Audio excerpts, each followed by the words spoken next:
This week on the Notorious Scoundrels podcast. I love Pelp. What can I say? He's good. So if Bosk is your boyfriend, is like Pelp your husband? Like, what's going on here? I don't know. I mean, I'm gonna have to talk to R1 Eric Reha about this because there's gonna be some kind of like love triangle situation between me and him and Palpatine. Welcome to the Notorious Scoundrels, a podcast focused on tactics and competitive play for Star Wars Legion. Hosted by Kyle Dornbos, Michael Barry, and David Zelenka, with Jay Shalansky, the man behind the glass.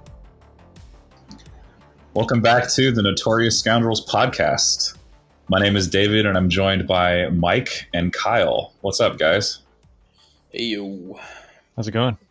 It's going great, man. I just got back from Hawaii, celebrating my first anniversary with my wife. I love you, honey. Thanks for supporting my hobby. And of course, does for being my she wife. actually listen to our podcast out of curiosity? Yes, she does. And so does her mom. Well, hello. Wow. Hello. Yeah. Thank you for lending us David so often. Right. Awesome. So we got a little bit of housekeeping to open the show as usual. Our Patreon is at 70%. So if you like what we do and you want to support us, please consider becoming a Patreon at patreon.com/thefifthtrooper. All of your pledges go towards our future projects, including more live streams like what we did at Adepticon and things like that. So if you like what we do, please consider becoming a Patreon. And as always, we would also encourage you to subscribe to the Fifth Trooper channel on YouTube for the latest video content that we produce. And you can also find mirrors of our podcast episodes as well as the Fifth Trooper podcast on YouTube there as well. So that's our stuff. A couple of more things. FFG Live is going to be today, because I guess you're going to hear this cast tomorrow. We're recording on Monday. The FFG live stream on Tuesday is going to feature Legion. And we all want to encourage you, listeners, to go tune in. FFG Live on Twitch. Legion will be on stream, and I think it's going to be a good one. So please tune in there. And one last thing I want to mention is that the Yavin Base Team League, which I am the administrator of and the person running it, creator of it, is on their last round. Our two final teams are playing their series, which will determine who gets the first place prize of $200. It's $200 split 5 ways, so it sounds impressive, but of course we never want to reject sponsorship. Thank you, Dan Wolf, for helping us out there. R1H4 played his game today against Starscream and kicked butt with his Tauntauns. The tanks were no match for Leia's gun line backed by 3 Tauntauns. But I guess my point in mentioning this is that there's going to be a bunch of streams this week. So tune into Yavin Base. These are all Twitch addresses: Yavin Base, Invader League, Timitation, Irish, Nerfly, SW Stabcast. There's so many. Darkling. I can't forget Darkling, of course. There's so many places you can go to find streamed games of Legion Online. So please do tune in there. All right, let's hop on over to what we're actually going to talk about on the show today. We have, and this was an incredibly hard interview to secure, an interview with the Nova Open winner, who happens to be our very own Kyle Dornbos. Yeah. Why is it so hard to get these interviews, guys? I don't understand. I know. Yeah, I'm excited. We'll talk about that a little. So we're going to talk about my Nova Open experience and my list and stuff a little bit later in the show. I think first, though, we're just going to talk about briefly some hot topics surrounding Nova. And then we're going to hit Legion 101, and then in our competitive section, then we'll talk about, the meta that scoped out at Nova and my list and what went down and all that. So, you guys. All right, so let's dive into Legion news. Welcome to In the News. For those that were following Nova, there was a little bit of a debacle, not a debacle, but a debacle with the terrain. So the when we showed up on Thursday for the first heat, there was very little terrain on the tables. There were 16 tables. The pics were floating around on Facebook, and it was arguably so. Nova Open got a little bit of a bad rep from last year, along with Gen Con, for having tables that were very open. Both Gen Con and Nova last year used like the official FFG provided / licensed terrain, which was, to put it lightly, not sufficient in quantity. So, at least at Nova Open, and I don't know if they did this at Gen Con, but at least at Nova Open last year, they did adjust and they let us put barricades down, which helped significantly.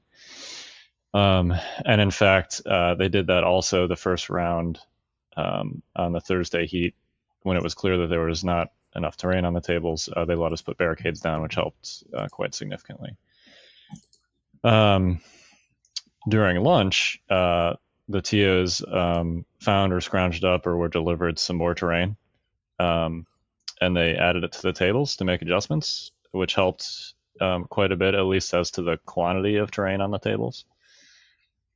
Those that were there and those that played on Friday, it seemed like there wasn't a. So we're gonna talk about briefly. We're gonna talk about the terrain that was at Nova, and then we're gonna try and talk about what makes a good Legion table, and what kind of thought needs to be put into it, to have like a good mechanically sound competitive Legion table. And our goal too in this section is not to, Brendan Franz, the guy that marshals a lot, obviously was not present at Nova, but he marshals a lot of these events, including Gen Con and Worlds and Adepticon also. He often quotes like, "We don't want this to be StarCraft, right? You don't want to have like your mineral, your first mineral expansion, and then your second. Like, you don't want to just have like a formulaic way for every map, but you also need some sort of general guidelines." Once they added some terrain during lunch to the Nova tables, they were just there were some inconsistencies. There were some that I played a game where I had literally one terrain piece in the table quarter that would be my deployment zone, and there were other tables that appeared to be like 70% covered in terrain. So there was not a lot of consistency. And I know that some players were frustrated by that. Yep. It was, it was also, Nova Open is first and foremost a 40K event. There are obviously a lot of other games played there, including Legion. But the terrain was, I think, constructed by, it was constructed by Nova Open volunteers who I think are also used to doing stuff for 40K. There are things that seemed like, it was not necessarily specifically designed for Legion or made by Legion players, which, we don't want to in any way disrespect the volunteers or anything that constructed the terrain. They volunteered their time and effort, and terrain building is extremely time intensive and difficult. But, there were some things like the line of sight blockers were 40K scale, which means that they were enormous. Right. 40K is played on a 6x4 table with weapons that fire 60 inches. So they have very large line of sight blockers. There was quite a bit of that on the Legion tables. Some other things, like terrain being ever so slightly higher than height 1, which of course means you can't jump on it with Luke. Things like that. I think players were frustrated by. But we don't want to. So I think we want to talk about what does make a good Legion table. So there are considerations, like we just mentioned. If you're constructing a table, you should be doing things like measuring the height of the pieces that you're making in range increments to see, what is essentially a jump 1 height piece, what is a jump 2 height piece. If you're making little things like boxes or small ledges and you want troopers to be able to move on to those, without clambering, you should be putting a trooper mini next to it to see, like, are they taller than it? And if not, maybe you need to make it a little shorter. Just things like that as far as like measurements are concerned. And then also as far as like what a good competitive table looks like, there are some resources out there. There's the Legion tournament circuit, which has both some pictures of tables and some general guidelines. There's also the sort of loose, not super helpful guidelines in the RRG, which talk about 25 to 25%ish terrain, good mix of light, heavy, etc. But one example I wanted to bring up, and I know I'm monologuing a little bit here, but is a terrain from a table from Northeast Open, which is it was on stream if you guys want to go see it. It's the Hoth one. That table was actually that was Luke Cook's table. Yeah, that was Luke Cook's table. So world champion Luke Cook, him and his dad made that table. First of all, it looks great thematically. It's clear that it's Hoth, right? It's got an AT-AT on it. It's got some like laser cannons and stuff. But also, if you look at it, it's very clear that things like deployment zones and objectives and angles of approach and firing lanes were considered, as well as like space between the pieces for things like ATSTs and tanks to move through, without being too far, such that melee units and close range units don't have anywhere to hide. It's a great like example of the line of sight blockers are decent size but not huge. There are probably 6 or 7 of them spread across the table, and then you also have I call them like linear scatter terrain, but essentially the definition, like the token example of this is a barricade, right? A barricade is something that a trooper unit can move behind and hide behind, but then still fire out of and have cover. And still still move across it, even and still usually. Move across, right? Yeah. Like I noticed this actually even at like Gen Con and some of the other not Nova but other events. There's often kind of a lack of this like linear scatter. Sometimes it's just like all line of sight blockers, and you're either out of line of sight entirely or you're in the open.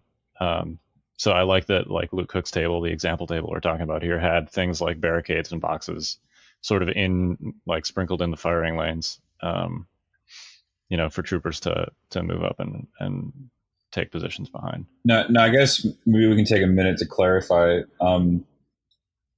It's not that these tables were unplayable, right? It's not that they were, it's not that they were so faulty that you couldn't play games on them. It's just that they were not as diverse or interactive or in some cases balanced as I think we've begun to establish in terms of our community standards for what makes a good competitive table.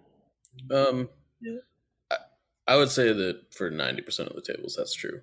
There was definitely one or two that were, if they weren't unplayable, they were very close. Okay. There were some tables where, like, if you had a tank or something like that, your tank would be stuck in your deployment zone for the whole game. Yeah. So that has to be base size has to be considered. Yeah, if we're talking about mixing a table, right?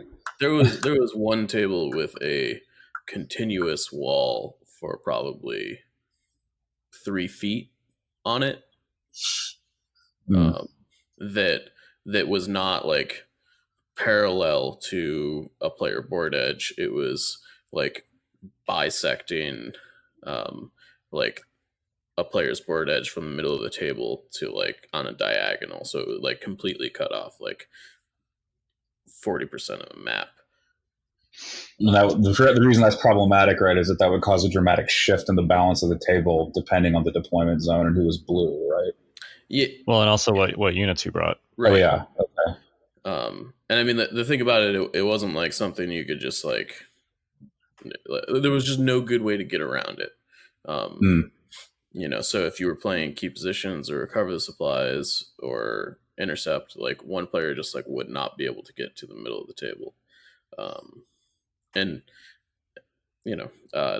There was that same problem occurred, but not to that degree, pretty frequently. So I guess the Yeah. challenge. Sorry, go on, Kyle. I mean, I was going to make. I was just gonna say, I think it was just a little inconsistent. Like, so some of my tables were great, and then there were others like that one other one where I mentioned where there was one terrain piece in the one quarter of the table.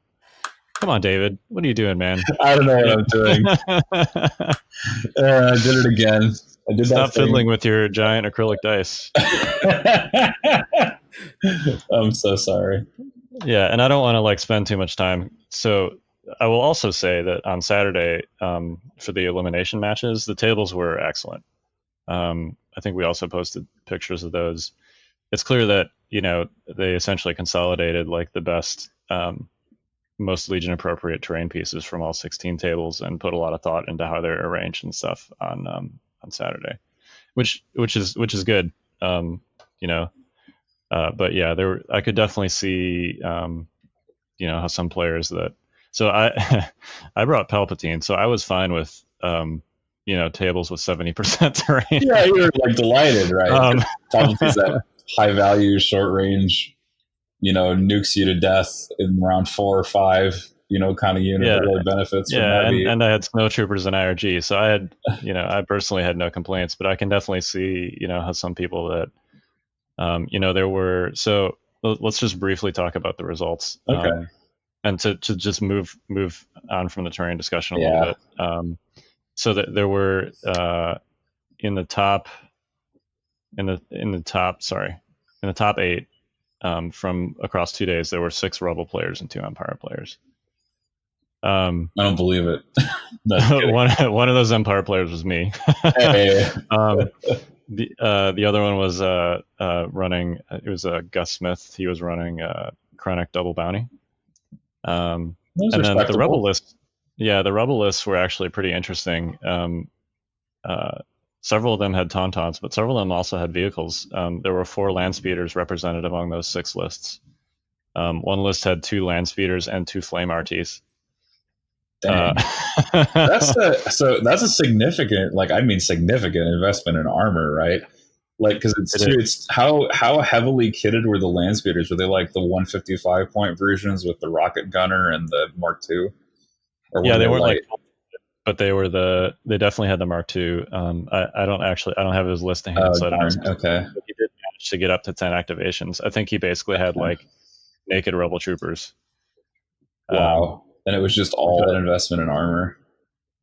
Yeah, which, at least as far as the tables are concerned, like land speeders can move over all that stuff. Yeah, I mean, before we get too far, I don't want to go back to the terrain discussion, but I do think it is worth mentioning that the terrain likely skewed some of these results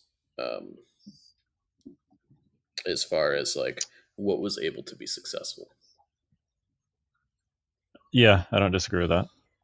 I don't recall the last time Flame RTs ever topped anything.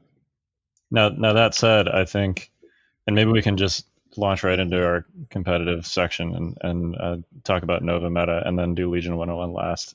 Sure. I do think the Rebel vehicles benefited from herd immunity, so to speak, with Tauntauns, because the biggest list that Rebel vehicles are disadvantaged against is a Veer's Empire gunline, right?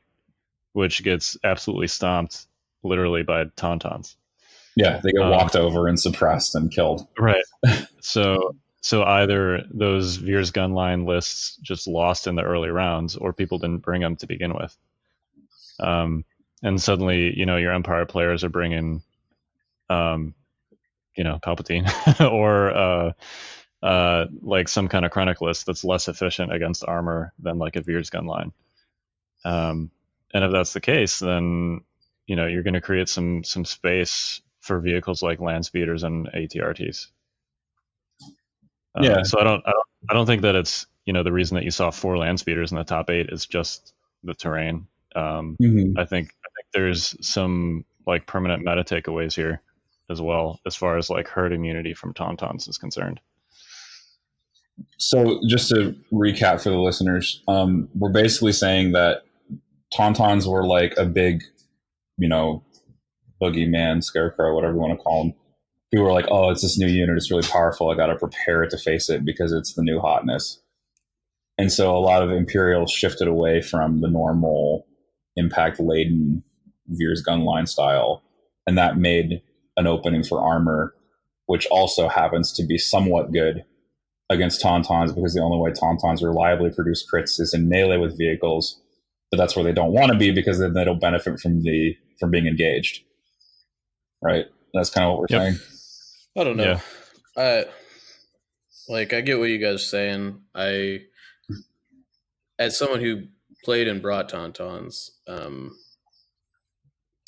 I don't feel that way at all. I sort of felt like the tables just made it. You couldn't shoot anything a vast majority of the time, which makes Tauntauns and land speeders much better. I don't know. I mean, there definitely was a lot of Tauntauns represented in the upper layers, so to speak. On Thursday, the heat that I played in, 8 of the top 10 players were rebels. Yeah, I just like the gun line, like range 4 is like a big deal to it, and the overcompensation of terrain, like there wasn't range 4 shots on the tables I played on. I mean, maybe there was on yours, but like the range 4 shots that were there were like down a table edge. Yep. Yeah, I agree with that. Except on Saturday. Saturday was the exception. Yeah, but yeah, definitely in rounds 2 and 3 on Thursday, they were, all the shots were ranged 2 to 3 or less. Yeah. So, I mean, I guess what I'm trying to say here is that, yes, armor did well in this tournament. But I think it's significantly easier to do well with armor if your opponent can't use your impact guns against you for the first 2 rounds or whatever. Yeah, it's kind of like playing with limited vis. Yeah. I was actually about to say, like, Tauns are actually bidding for limited too, on top of everything. Yeah, and to be fair, I think the land speeder is good. I'm not trying to like say it's bad. I just, I don't know. I think that we should take the results of this tournament with a grain of salt. Yeah. Well, and that's what we're trying to do here, right? Is put them in context a little bit. Yeah. And sort of separate out how much of it is an actual meta shift because of Tauntauns and how much of it was just, the environment that they were placed in. Well, the unfortunate truth is now we're starting to measure things in terms of Tauntauns. Like we're treating, we're starting to treat Tauntauns like a bushel. This land speeder is 155 points. That's 1.5 Tauntauns. Yeah, I do think it's also worth noting that as far as the gun line lists go, they're missing their newest, biggest tool, really, and shore troopers. Like, I just, the conversation is clearly relevant, but like as of like the day Nova happened, shores released. They clearly weren't legal in the tournament, but they're going to change a lot of things in regards to this conversation, I think. This is so the creature trooper / third core unit release is a little bit, I feel like, in terms of power level, equivalent to the sniper release. And I do feel like we're in that zone briefly where rebels had snipers and Empire didn't. Yeah. I mean, I wasn't gonna say that because I didn't want to make fuss, but that is presently how I feel about it. Oh man, it's a disturbance in the force. I mean, it is what it is. I mean, dewbacks clearly are postponed because they've got to redo all the bases and the kits and everything, which is fine. I would rather they did that. And good on FFG for, by the way, handling it like they did instead of just saying F it. Dewbacks are on ATST size bases now, because that would which also would be real bad. Yeah, but I mean, shore troopers are really good. I know that a lot of people that don't have access to TTS or don't play on TTS probably haven't gotten their hands on them yet, but there's some really gamey things you can do with them, and some people are going to be into that, some people aren't, but they are exceptionally effective in a way that is going to change the dichotomy of Empire lists. Oh yeah, Yeah, we talked about this a little bit last week with your team league experience, but they're essentially like mini Death Troopers, Yeah. and they only cost 84 points. Yeah. And them plus the mortar is cheaper than 2 DLTs. So Right. Yikes. you're even getting kind of like a budget discount on 2 core units if you're taking the mortar alongside them.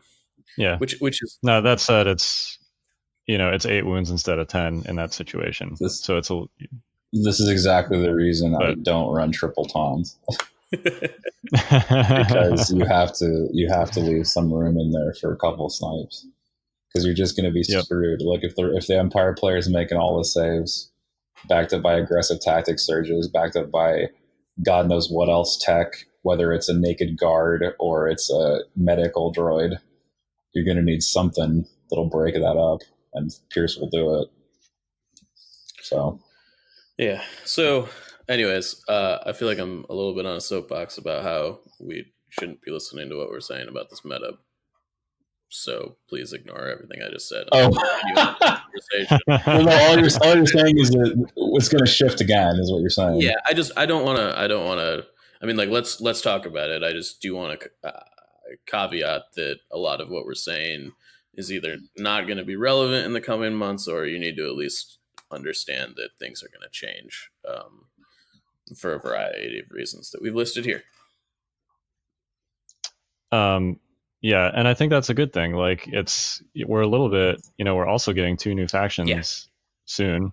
So we're a little bit like in the Wild West here. Like I have no idea what Warfare Weekend is in, I think like November. Yeah. I have literally no idea what's going to be going on as far as meta is concerned with that tournament, and I love it. Somebody walked up to me in Nova and was like, as soon as droids come out, tauntauns are going to be trash. And I just kind of like looked at him and I was like, what? Like, yeah, I don't know about that. Maybe, I don't know. Yeah, I mean, like, hard to know. Deck is too hurt. They're never going to be trash. No, they'll never be bad. They'll be less crazy. Yeah. I mean, they'll be less like, oh my god, this is 30 actions. What am I going to do? I mean, well, I think as time passes, people are going to start. So I want to launch into my Nova experience a little bit. Yeah, go on. Because I think that right now, especially with Tauntauns being sort of out in the wild all by themselves without the Empire Mirror release, Tauntaun players are, they haven't been out that long. Tauntaun players are currently inexperienced. Yes. I think that with all the wreckage that they're causing, they're still being played sloppily. Yes, I've messed up so many times this weekend, leading to my own demise. It's just like you just choose the wrong direction to go in, and you can just lose a game. Yep. Right. So they are an extremely high skill cap unit, and I think right now we're seeing the version of them that exists when inexperienced players are playing with them. Yep. So chew on that for a minute. In a world where its natural predator doesn't exist. Right. Yeah. Predators, if you include droidicas. So to say that Tauntauns are going to be garbage against droids, I think sort of takes that essentially so Tauntauns currently are being played badly by the vast majority. For real, yeah. Me included. And so I think that viewpoint doesn't really people are going to start using them more like the extremely fast, mobile, versatile unit that they are, instead of just trying to slam them straight into everybody's lines without delay or strategy. Yep. So I played Palpatine for Nova. So as you guys know, I was vacillating on this constantly. Turns out you should just not have thought about it at all, because you didn't get a choice. Right. So I had originally tested this Palpatine list in our practice tournament at Huzzah, 2 Saturdays ago now, because I thought it could be a decent matchup against Tauntauns and also against Luke Sabine, which I had previously had issues with playing an Empire gunline. And it turns out it's good against those. But I was still, after that Huzzah tourney, I'd only had 3 to 4 games with Palpatine total, and I've got probably more than 60 with Rebels. You've got 10 now. So, well, yeah, right. Oh yeah, So from Invader League. after, well, no, with Palpatine. Oh, Palpatine. Never mind. Oh, I get it. Okay, God. Joke and me, just over my head. Woo. Yeah. So I'm just going to retire with my undefeated Palpatine. You might as well, man. You might as well stop playing Empire now. First place Invader League 3 with Empire, and then now you have a Grand Champ. Yeah. No, I also, and when I talk about this Palp list, I also want to segue into how much I'm going to love Palp after Shores are, well, now that the Shores are out. But just real quick, so I played Palp at the Szaa tourney. But I was still not super comfortable with him going into Wednesday night. As I'm like thinking about what I'm going to bring on Thursday morning, I'm like, all right, I'm going to just bring my Rebels because that's what I know. I'm not comfortable with Palpatine. I go to like switch out. I have these, those wooden card holders that you kind of lay out on the table and have your cards in them. I go to switch out my Palpatine cards for my Rebel cards, and I'm like, where are my card binders? So I had left all of my card binders with all of my Legion cards at Szaa Hobbies at that tournament. Oh no! And I did not realize this until late on Wednesday night when I'm putting my stuff together at home, and I'm like, "There's no way I'm getting those before Heat 1 tomorrow morning." I guess I'm playing Palpatine because all I had were the cards in my card holders, which was the Palpatine list. So all this vacillating, and it turns out that the answer was there all the time, I guess. It's the lure of the dark side. It is. So let me ask you this question: how many tournaments have you won as Rebels? No,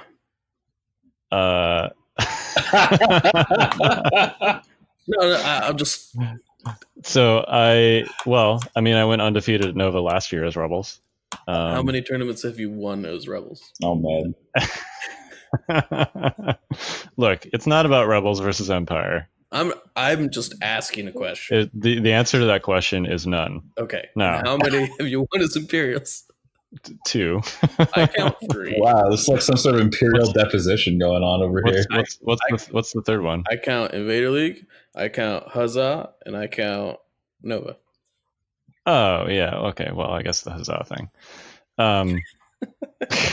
Just making a point. Hey, you know what? I qualified for Worlds with Rebels, and I lost to Luke Cook in the final as Rebels. So but yeah, I mean, I'm gonna be playing Palp for a while. Does this mean we're gonna have to change the logo?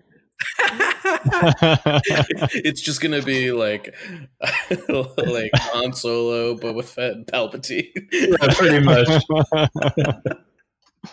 I mean, yeah. So yeah.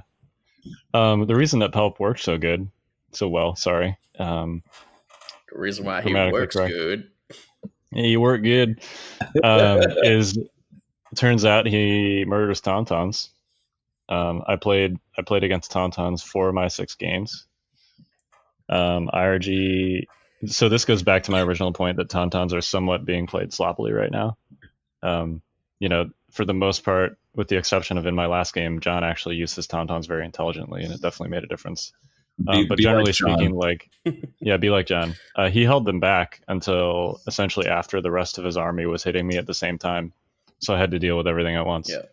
And that worked much better. But my first few opponents that I played with Tauntauns just kind of slammed them straight into my lands as quickly as possible. And Palpatine and the IRG were like, thanks. I mean, so to be fair, my experience has been against a lot of lists. That is right. That works most of the time. Yes. Yeah. I mean, that definitely works against the gun line. I mean, it doesn't work against Palpatine. Right. And maybe that goes, maybe my specific experience speaks more to people just being inexperienced against Palpatine. It's likely a bit of both. Yeah, it's probably a little bit of both. But like, nobody punishes aggressive play or overly aggressive play better than Palpatine does. So, yeah, when the Corn Berserker Tauntaun slammed him into my lines, it was it's like, yeah, it was not good for them. Wow. Yeah, so it turned out to be sort of an accidentally good meta call. I don't want to take super credit since my card holders made my decision for me. Yeah. For for playing some kind of 4D chess and picking Palpatine in a World War Tauntauns, we're going to be running all over the place. Oh, but nonsense! You already had the inclination. You just needed something to push you over the edge. Well, what I The Emperor did that for you, my friend. what I find interesting is that I know that there was a lot of Tauntauns on day one. There was not a lot of. I mean, there were Tauntauns on day two, but there was not a lot of Tauntauns on day two. For Heat 2 on Yeah, Friday. I would say that, like, I don't know, like 8 lists were running Tauntauns, which, based on the description people gave me of what Thursday was like, was a significant decrease in Tauntaun numbers. I think on Thursday it was probably like 15. Yeah. There, if not more than that. To be fair, Friday was also heavy Imperials. Like, there was Imperials everywhere. So I guess it's good that I played Thursday. So another funny stat from this tournament: I did not play a single Imperial opponent. All 6 of my matches were against Rebels. So I guess that's luck of the draw because or it's either herd immunity or luck of the draw, because Palpatine is slightly disadvantaged against, Empire gun lines, just like Rebel vehicles are. So the fact that I never, had to deal with like a Krennic Bosk situation was definitely sort of lucky. Yeah. I mean, I didn't play against any Rebels on Friday. Yeah, I guess I picked the right day to play. So yeah, it was. I love Palp. What can I say? He's good. So if Bosk is your boyfriend, is like Palp your husband? Like, what's going on here? I don't know. I mean, I'm gonna have to talk to R1 Eric Reha about this, because there's gonna be some kind of like love triangle situation between me and him and Palpatine. Didn't you straight up copy his list? Like, no, not quite. I shuffled the upgrades around a little bit. Oh, okay. But yeah, it's essentially it's structurally the same. Like I have recon intel instead of environmental gear. And I think I moved a medic. From, I think he runs them on one of his DLTs. I moved it to a naked squad. I think that's literally the only difference. So just yeah, preferential. Yeah. So yeah, R1 mimicry is the sincerest form of flattery, my friend. The same R1 who is 6-0 with Tauntauns in his games in League. Yeah. Right now. I need to catch some of those, because I want to see him run around with some. Yeah, so I'm really excited to replace the snowtroopers in this list with Shores. So I really want to hear this, because I've been telling you since day one what happens when snowtroopers are in your list. Well, one of two things: they either kill like 3 or 4 units by themselves, or they die immediately. And which one is it most of the time? Well, at least for this tournament, it was mostly the first thing. Interesting. And incidentally, actually, in my game against John, they essentially won the game for me because I held them back, like a proper linebacker unit. And I essentially did a VAP with them, and then I threw them in late game, and they were able to kill Sabine on the last activation of what turned out to be the game. Right? Yes.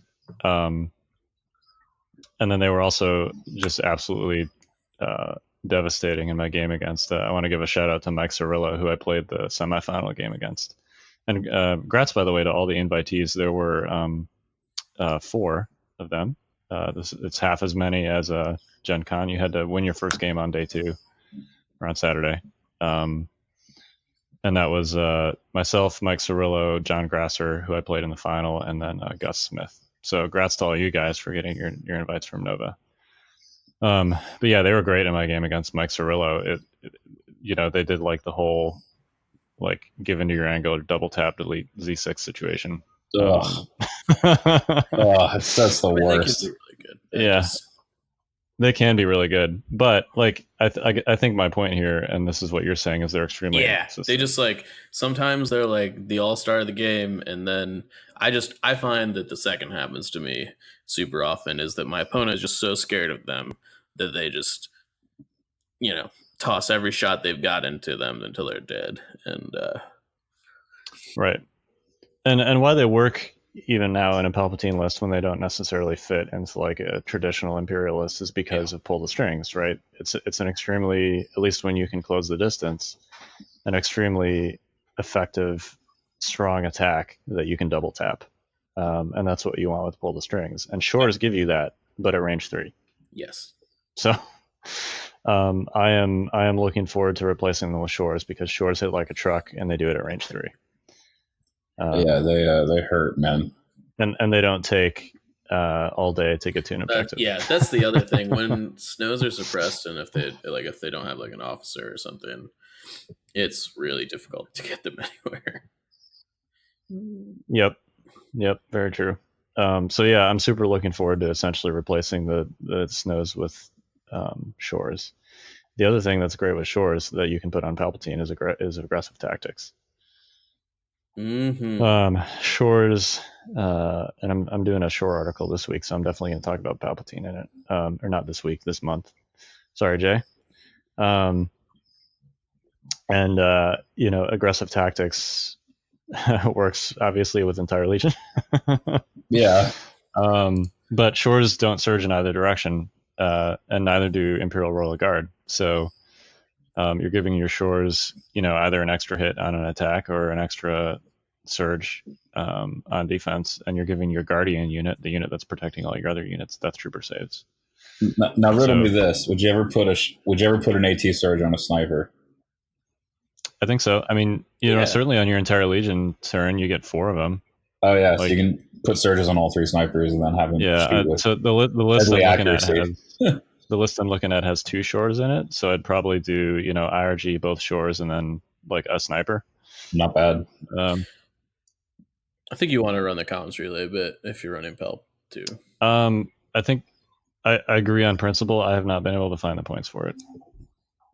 I sort of feel like AT is a lot less good if you're in a Palp list if you're not doing that. Well, the thing is, just because it doesn't. So if you're only running one shore, for example, it doesn't actually change the amount of times that you can get an order to that shore trooper.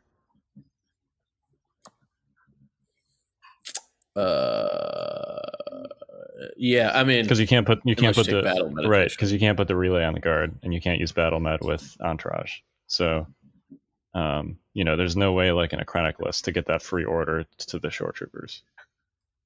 Well, you can battle med it over to the shores and then relay it from the mortar to the back to Palp. Not the entourage one. No, not the entourage one. The Palpatine order, like on your and now you'll die, or I got you. Or give. Yeah. I mean, it just makes it. If you're able to find, the battle med points and the comms relay points, you're able to utilize it for an extra, essentially, because you really, ambush is going on Palp. Yep. So you've got half your orders give orders to Palp and Royal Guard. Right. Yep. So AT gets a little bit worse, I think, if you're not doing that. It's not to say it's bad. Yep, I will say there were times when I used ambush not on Palpatine. Yeah, I had his token in the bag a couple times, like on turns where he was safe and the timing didn't super matter on pull the strings. Usually these were like tauntauns charging my grill situations, and I just needed to shoot them at point blank range with like a storm or the snows, and I didn't want to risk pulling a special forces token from the bag. That's just the worst, especially when you leave improv behind. You're just like, right. Okay, I got a 75% chance of getting the token I want, and then it's like you hit the 25, and you just feel like an idiot. It's like, why did I go to the bag? Damn it. Yep. Yeah, and if you're playing ambush, you need that to not be a thing. Yeah, for real. So there were a couple times I didn't have an order on Palpatine. But yes, I get what you're saying generally. It's just like in a Palpatine list, the points are so tight. the other thing that you can do with him obviously is guidance, which gives some use for Master of the Force 2 on him, which currently is essentially wasted. Because at least I only ran him with anger and it was fine. He's just expensive. He's very Isn't expensive. it nice to have a commander that doesn't need force powers to be good? Well, that's the thing, is he's freaking amazing. That's why he's expensive. Yeah, that's true. Just his base card is crazy. And his command cards. Wait a second. Time out. How can you complain about a commander that I know, doesn't have force I powers? know. You play Leia all the time. I could never run Luke that way. Not in real life. Luke without force push is no Luke at all. I don't disagree. I just am disagreeing with your I know. As if Leia was somehow not good. Leia's insane. For 90 points, she's just insanely good. Yeah, she's great. Yeah. Anyway, you were saying something about Palpatine being awesome. Yeah. So further reasons why he's good against Tauntauns and why if you're an Empire player you should try him. He's like Krennic in that he has cards that are really good at preempting initiative. Tauntauns need to go last first, and the first being probably by far the most important of those. So if you can go before they get dodged up, whether they're, it's the turn where they're about to charge you or they're already in your lines, any card like Give Into Your Anger that allows you to do that is huge. Typically what I would do essentially against Tauntaun players is the No Time for Sorrow's turn kind of telegraphs itself, because that's usually when they get in there. And so I'd play ambush on that turn. And then the next turn is either an uplinked coordinated bombardment or ambush, and then I'd play Give Into Your Anger on that turn. So I'm essentially winning priority two turns back to back guaranteed. And when you're talking about IRG, murdering Tauntauns, that's pretty good. Yeah, they're really good at that. Yeah, I gotta say, playing against Krennic with Tauntauns felt terrible. Terrible for the Tauntauns? Yeah, it was just so difficult to get anything done. You're like, oh, I really want to do something with my Tauntauns this turn, and your opponent's like, oh, yeah, before your Tauntauns are going to go, I'm going to shoot them with my Death Troopers. And it's feel bad. Well, and we've talked about this, right? Krennic / Krennic Bosk are a little bit of a, as far as besides Palpatine, as far as counter Tauntaun lists are concerned, a pretty strong option. Yeah. For the same reasons, right? Because of Voracious Ambition, you're guaranteed to win a 1-pip turn, and because of Deploy the Garrison, you're throwing standby tokens down before the turn starts. Yep. Garrison ended up being a lot more effective than I thought it was going to be. Frankly. Yeah, right. So, that's a long way of saying if you're an Empire player and you don't want to play Palpatine and you're having trouble with Tauntauns, give Krennic a shot. Yeah. So yeah, it was a super fun experience. I played a lot of awesome dudes. I unfortunately played Gordon on day one in the last round. I know, I was really sad. I wanted us to avoid each other all day so that we could both advance. And that was easily my tightest game of day one. Gordon's really good.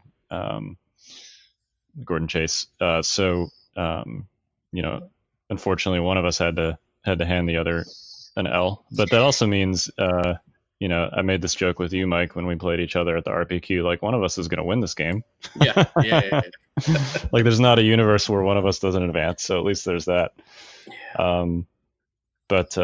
So that was unfortunate. I played John Grasser in my last game. That was easily my closest game. I only won by 9 points. So props to John. He is a newer Legion player. He's kind of he's well known in the Imperial Assault communities and some of the other Star Wars FFG games. But X-Wing definitely. Sort of Legion. X-Wing, yeah. So he was really good. I was, he was running Luke Sabine with one Tauntaun. I think we were talking about this a little bit before the show. I think if used intelligently, there's merit to having just one Tauntaun on your list. If I could go back in time, That's what I'd be doing. Like it's great as a hold back until the is it my cat? Good grief. Sorry. It's this is the noise the episode of background noise, Jay. We're sorry. So we were talking about one tauntaun. It works great in a list where you have other threats as like a at least in John's list, it was a Luke Sabine are hitting you in the face. Oh, and here's some tauntauns. Yeah. Like it works great as a right. It's a throw. The timing is super important, right? Like if you throw the tauntaun in there by themselves early, then they just deal with your tauntaun. What was the rest of his list? He had he had 2 Maddox Z6s, a third regular Z6, a naked Rebel Trooper squad with just recon intel for objectives, and 2 snipers. So it was still 10 activations. Oh wow! So you should just switch Sabine for a second tauntaun, and then I don't know, man. I don't know. Yeah. Sabine was pretty clutch in that game too. Oh, undoubtedly. It was one of those games where like, and I feel like close Palpatine games for some reason always come down to like a priority roll. Mm-hmm. Like he played explosions, I played a Now You Will Die. If he wins priority, he throws some bombs on all my dudes, and kills a lot of them. If I win priority, I zap Sabine and she dies, which is essentially what happened. Terrible to hinge the game on a coin flip like that. Yeah, and that was what turned out to be the last turn. And I won priority on that turn, and he zapped Sabine. She actually tanked. She tanked 4 zaps from Palpatine without dying, and then later in the turn healed her with a medic. And then his Z6s killed Palpatine. But then my snows did like the last wound to her on my last activation, and then she had so much suppression from getting zapped 4 times by Palpatine that she panicked and then died on stims. So, oh no! It was a pretty epic ending. Yeah, but yeah, it was. It's one of those things like what's the joke from? I think it's Flames of War. I guess we could just flip a coin and save ourselves 3 hours. That's kind of how it felt like, and that means that it was a close, tight match, right? If at the end of the game it comes down to a priority roll, that means that it's been a super close, well-played match. The game was played with minimal errors, essentially. Yeah, so props to John for an awesome game, and I'm sure that we will be seeing more of him in the Legion community. Undoubtedly. Yeah, I don't know that I have much more to say about my Nova experience. So here's what I want to know. know. Playing Palpatine for a while, I think. Do I have to drive to Chicago by myself now?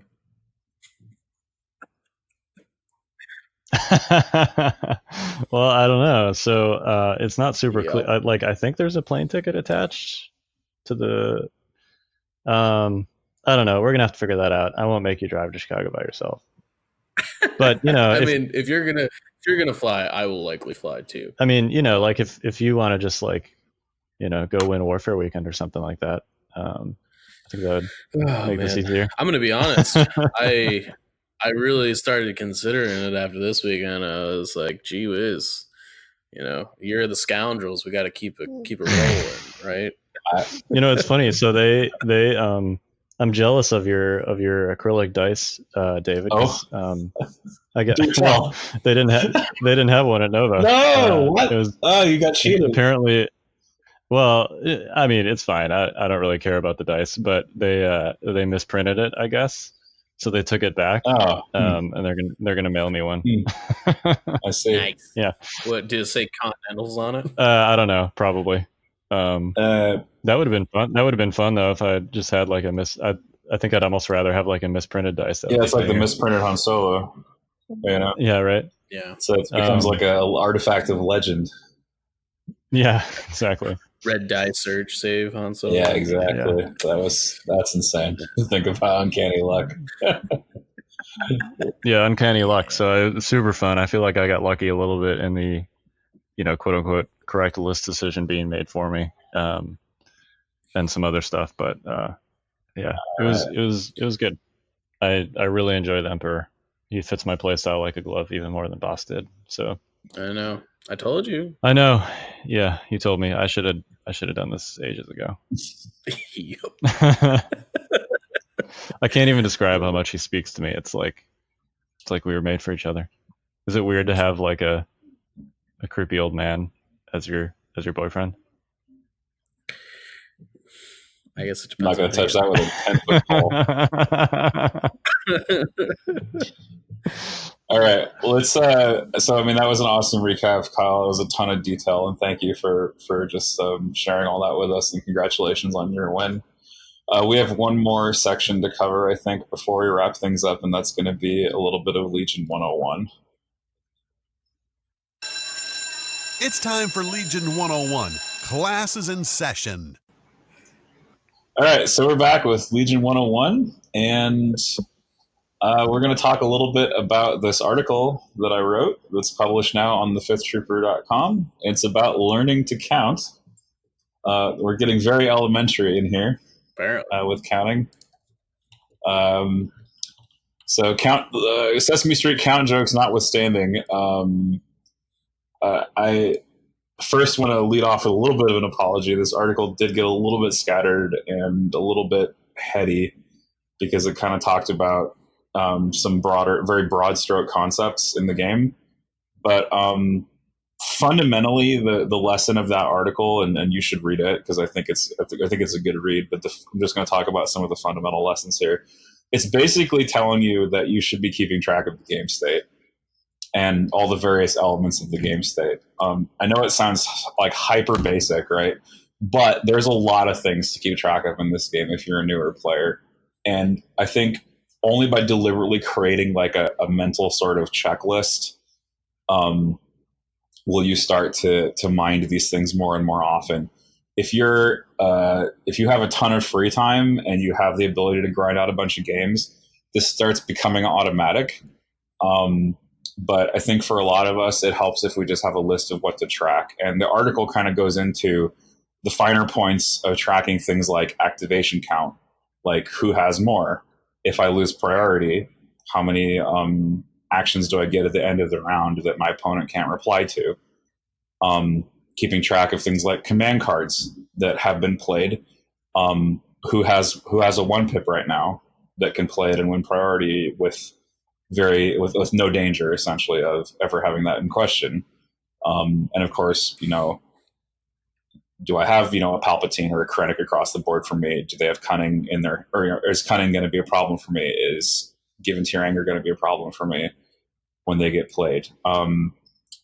We have to keep track of the objective progress.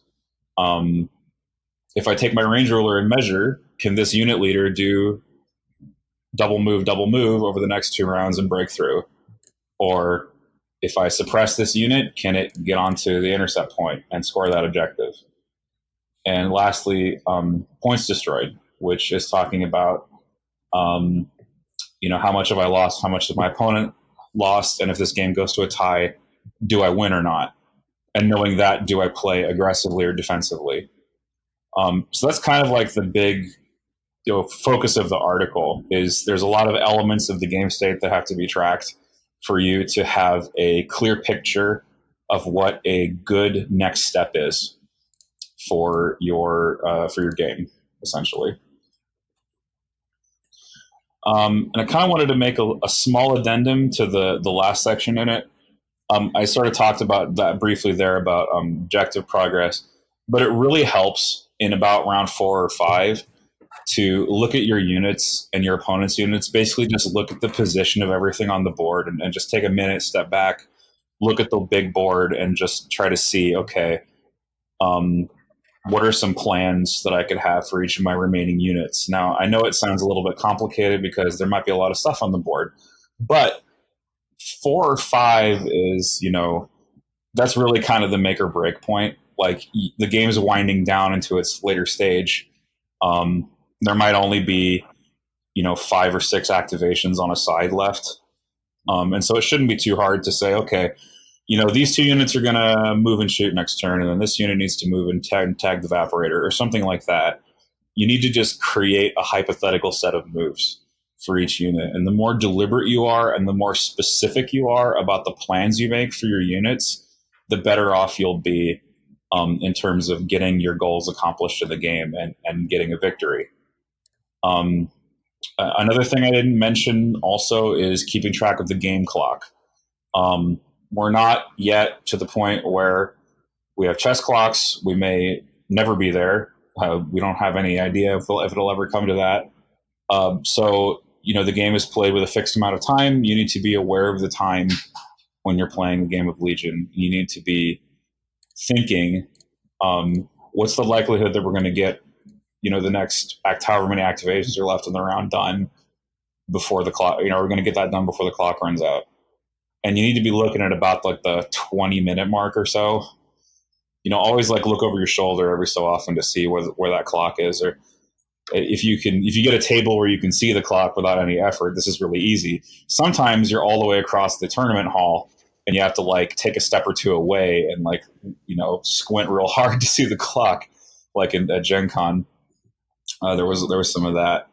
But just make sure that you're keeping track and you have some ability to know whether or not you're going to get that last round in or not, because that's going to help affect your decision making. Help and you that's better.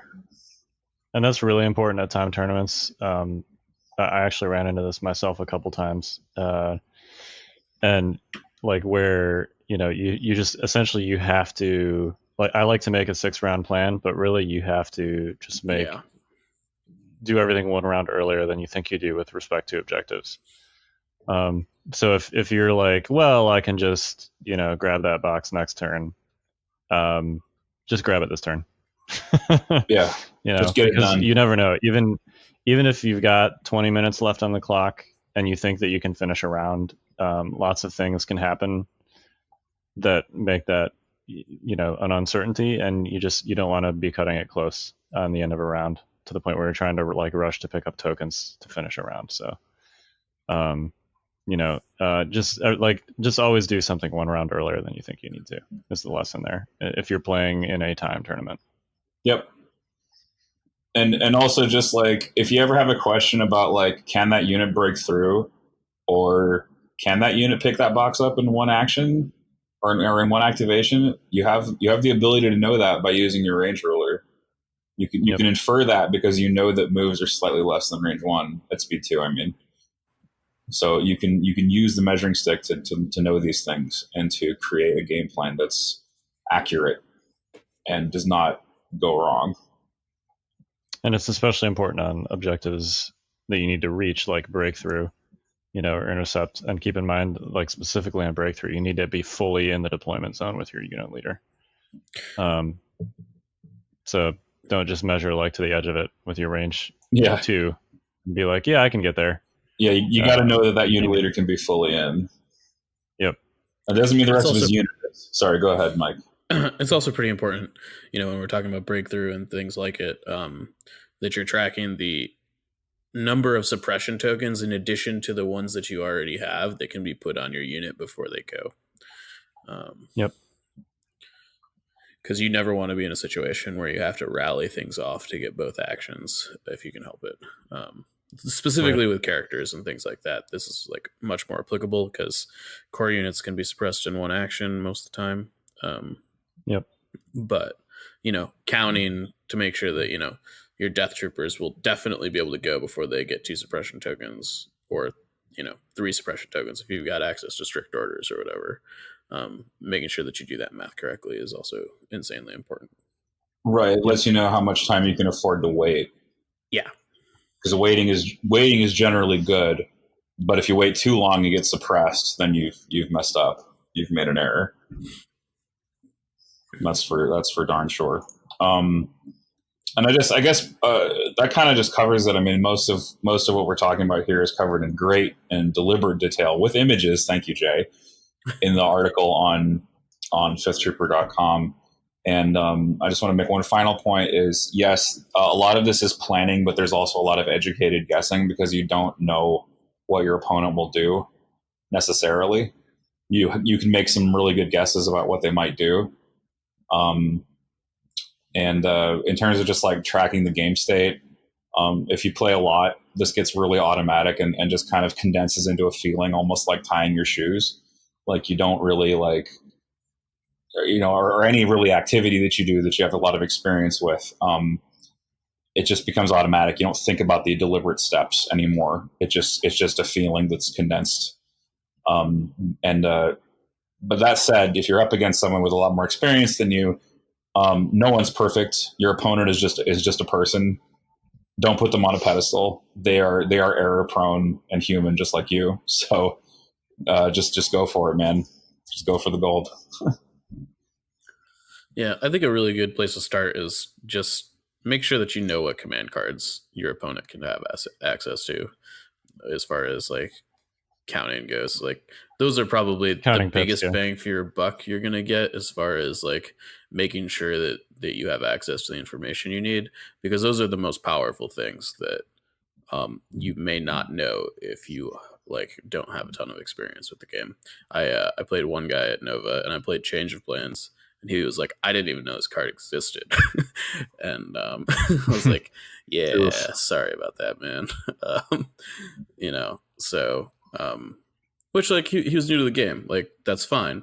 But knowing what special abilities your opponent has access to kind of falls in line with that as well. Yeah, there are a couple cards specifically that like mess directly with what you can do on a given turn. That's one of them. Given to your anger is another one. Like even if you know just a couple of them, like those two and then Chronix cards, that's a good place to start. It's also what was I going to say? It's also good to kill commanders early for that reason, if you have an opportunity to do so. If you don't know Because the command when you- cards, just kill them. Just kill them, because Yep. a dead commander doesn't issue any orders. So Dead men you tell can't no use its own. tales. Exactly. So if you see someone hang their layout out there and your DTs can go shoot her and she doesn't have a dodge token, just blow her up, because it's free points and no command cards. Yeah. Same with Boba, really. Palpatine not so much, because he's a lot tougher and probably has guards or esteemed leader. Oh yeah, speaking of Esteem Leader, that's going to be my biggest. I use the crap out of Esteem Leader. Yeah. I don't know how I'm going to put aggressive tactics. I wish he had like 1 force slot and 3 command slots. That would be super unthematic. Well, I know it would be super unthematic. I just like I don't want to give him a lot of force upgrades, but I want to give him like aggressive tactics and Esteem Leader and strict orders. I'm gonna be honest, thematic wise, I for the life of me cannot figure out why Palpatine has a command slot and 3 force slots, but Vader only has 3 force slots. Yeah, I mean Vader does a lot more like actual commanding than Palpatine does. General Skywalker was like a pretty big deal, if I recall correctly. So I don't know. Anyways, Yeah, I don't know. I'm just saying. Should be the other way around. well, he forgot how to like command when he put on the suit. Okay. All right. Well, this goes back to like the why don't Rebel veterans have nimble? Did they like forget how to dodge when they got more experience? Yeah. Like at one point they were Rebel troopers, I presume, right? I would think. They actually stopped to aim their guns. That's why they have surge to hit. Yeah. So you go. here's the thematic line behind that, right? Rebel veterans are just super jaded rebel troopers, so they just like sit around like shooting the shit the whole time, and they only dodge if somebody tells them to. Oh man, there you go.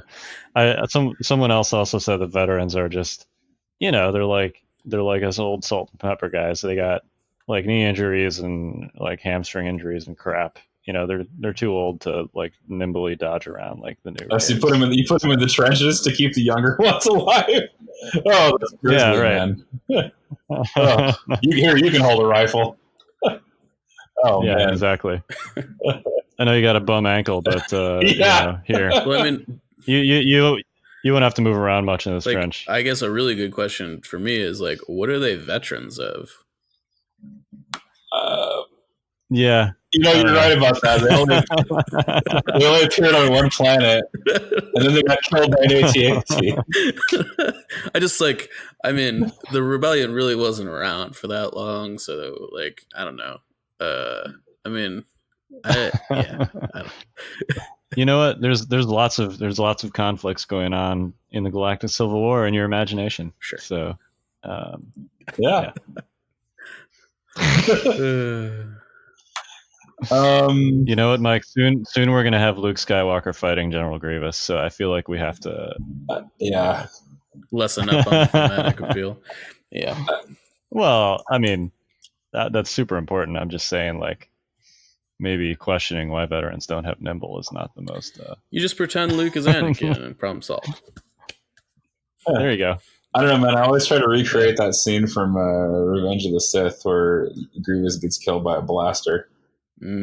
Yes, I always try to kill him with a ranged attack just because I'm like, oh, I've got him with Leia's pistol. This is sure to work. Wow, man. I never really thought about that, but like Kenobi can't even kill Grievous that way. That's kind of feels bad. Yeah. Man, what the heck? God. What the heck? Ugh. Next time we talk to Alex and Luke, we're gonna have to let them know what's up. God. Wag my finger at them and tell them. All right, so just before we leave the segment, I just want to say that the next 101 article might be about Clone Wars stuff because we're going to have a lot of new players playing clones and things. Yeah. I mean, between now and Warfare, things are going to change dramatically, you know? Yeah, it's awesome. Yeah. I'm super excited for how this game is diversifying. So read about counting and then come back in a couple weeks for primer on clones. I think will probably be what we do, or what I do. All right, so I think that's going to do it for Legion 101.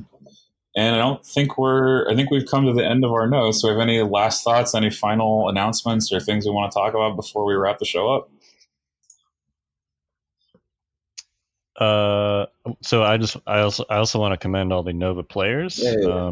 There were not any like sportsmanship issues that I heard of, and everyone that I played was super awesome and classy. So, good job, guys. Good job, Nova players. You guys are the best. Sweet. All right, that'll do it. So for Notorious Scoundrels, I'm David. I'm Mike. Kyle. Oh. Jinx. Hey. You talk, I talk. You talk first, I talk first. I don't know. You're Palpatine, so you kind of get to go first. Yeah. That's how that works, right? All right. I'm Kyle. I'm Mike. And we're the Notorious Scoundrels. See you next week. See ya. Join us next week for another episode of the Notorious Scoundrels.